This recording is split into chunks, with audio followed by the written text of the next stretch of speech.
তোমার কাছে তোমার বাবা হয়তো রাজার রাজা। আমার বাবা খুব সাধারণ, রোজ খেটে খাওয়া প্রজা। তোমার জন্য তোমার বাবা চাঁদ এনে দিতে পারে। আমার বাবা হতদরিদ্র, খালি হাতে ঘরে ফেরে। তোমার বাবা খুব ফিটফাট, গায়ে সোট, হাতে ঘড়ি। আমার বাবা ভীষণ অগোছালো, মুখ ভরা পাকা দাড়ি।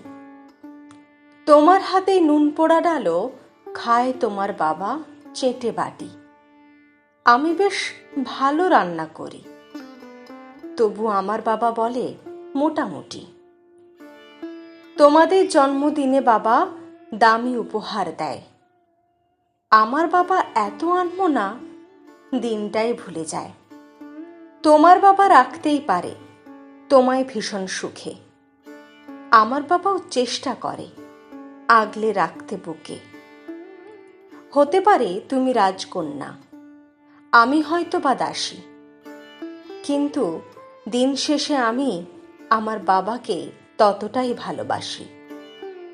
তোমার বাবা নামের যে সংজ্ঞাটা দাও সারা ফেসবুক জুড়ে, ওই চিরাচরিত বাবা উপমা আমায় বড় বিরক্ত করে। আমার বাবা তোমাদের করা ব্যাখ্যার মতো নয়, তাই ওগুলো দেখলে নিজের উপর বড় অভিমান হয়। আমার বাবা ভীষণ সরল, তাই তো এমন জটিল সমাজে ভীষণ বেমানান। শাসন খুব করেন উনি, খুদ খুব ধরে, অথচ আমার পেছনে বন্ধু মহলে আমারই তারিফ করে। আমি নিজেও ওনাকে বকাঝোকা করি, দেখাই খুব রাগ। আবার কেউ ওনার দিকে আঙুল তুললে ভাঙতে পারি হাত। বাবা পরীক্ষার সময় সংশয় করে বলে, হ্যাঁ রে, পাশ করবি তো বল? রেজাল্ট বের হলে, ভালো ফল হলে তার তো চোখে জল। কিছুই করি না, তবুও আমায় সারাদিন ধরে বকে। কিন্তু যখন সবাই বিরূপ, ঠিক তখনই পাশে থাকে। সারাদিন বলে আমাকে দ্বারা কিছুই হবে না নাকি।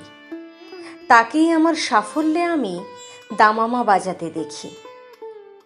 অনুতাপ জমে বুকের গহনে, অভিমান জন্মায় সময়ের সাথে, যদিও আবার সেই বরফ গলে যায়। এই পৃথিবীতে সময়ের সাথে কত পরিচয় হয়, হিসেব করে দেখেছি কেউই বাবার মতো নয়।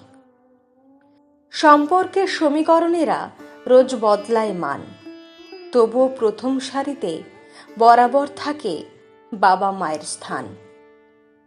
ঝগড়া, ঝামেলা, অভিমান এত কিছুর পরেও আমার একটা বিষয় ওনার প্রতি দুর্বল করে বড়।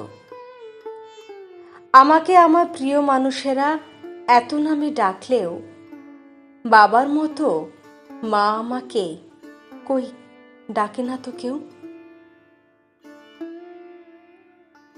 কলমে দেবলীনা।